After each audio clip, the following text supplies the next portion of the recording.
If you've ever looked in the mirror and thought, why does my foundation still look off even after getting color matched, this video is for you.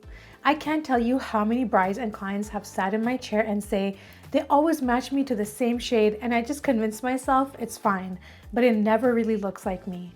Today, I want to talk about why your foundation has never felt quite right and what I do differently for my brides so they finally feel like, oh, that's actually my skin tone.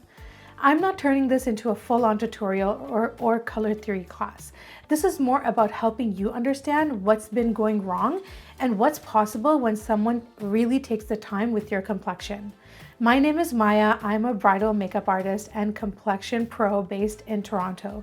I specialize in radiant, polished bridal glam that still looks like you, and I'm very, very particular about shade matching.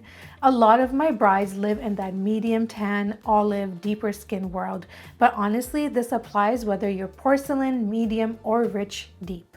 If you've ever had ghost face, orange face, or that weird ashy ring around your mouth, nothing is wrong with your face. You've just never been truly matched to your skin. Let me see if any of this sounds familiar. You leave the store loving how it looks under their lighting, but at home your face is a totally different color than your neck. Your foundation always feels a bit too yellow, too pink, or too gray, but you just gaslight yourself thinking, I guess this is just how my skin is.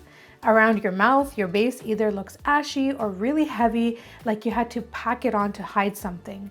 And in photos, you either look washed out or way warmer and darker than you are actually in real life. If you're mentally ticking boxes right now, you're not crazy and you're not too picky. You've just been handed close enough way too many times. At a high level, there are a few reasons why this keeps happening. First, most people are only matching you to a color category and not reading your real undertone. It's very light, medium, dark, and then whatever is in that bucket. The depth might be close, but the undertone is wrong, so it actually looks slightly off on your skin. Second, a lot of matching happens on one cheek under harsh store lighting. Your face is not one flat color, especially as a woman of color.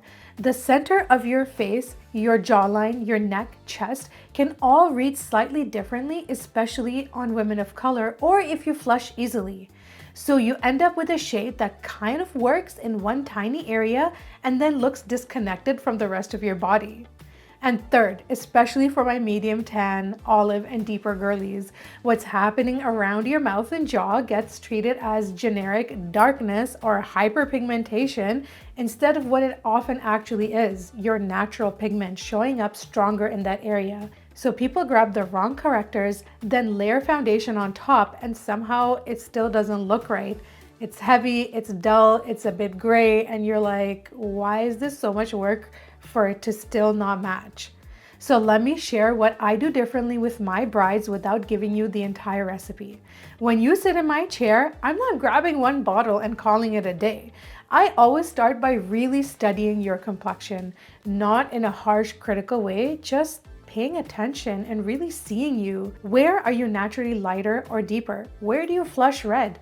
Where does your natural pigment concentrate? Is it around the mouth, jaw, your cheekbones? How does your neck and chest read compared to your face? From there, I choose what I call an anchor shade, the base tone that sits closest to the overall depth. It's not perfect yet, it's just the right starting point. And then I refine. This is where my custom mixing and color theory kicks in. I'm not sitting here and giving you the exact ratios I use because that's what I teach inside my education for artists, and it's also part of what my bridal clients are paying for. But what I will say is that I'm very intentional about how I tweak that anchor shade so that your face, neck, hands, and the rest of your body tell one cohesive story. Sometimes that looks like gently brightening the center of your face so you look fresh and alive without going 3 shades lighter. Sometimes that looks like respecting an olive pull around the mouth instead of trying to erase it with the wrong color.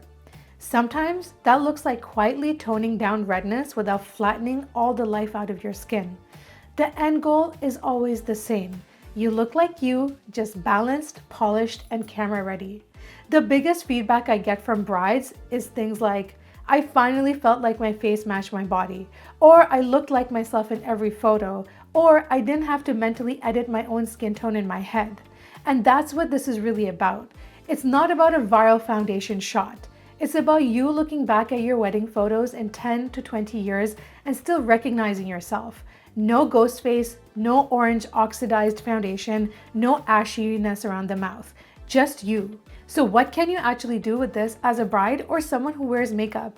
You don't walk into a store and give a lecture on color theory, but you can ask for a better experience. You can say things like, can we test a couple of shades along my jaw and into my neck, not just on my cheek? Can we step into natural light quickly before I commit to this shade? In the past, I've been matched too yellow, too pink, too light, or too dark. I really want this to match my neck and chest and still look like my skin. And if you're booking a bridal makeup artist, it's completely okay to say, my biggest fear is looking too light, too dark, orange, or ashy. Can we take a few minutes to really nail the match together? A good artist will never be offended by that. If anything, they'll be relieved that you care about the same things they do.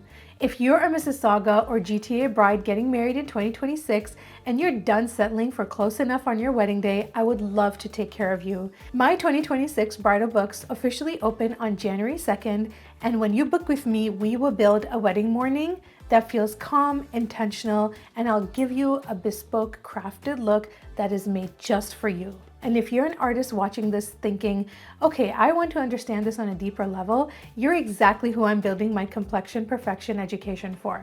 I'll be opening up resources and one-to-one complexion audits in 2026. So hit subscribe, give this video a thumbs up if it helped, and drop CP in the comments so I know you're one of my complexion nerds. No more close enough shade matching in 2026 for you or your clients.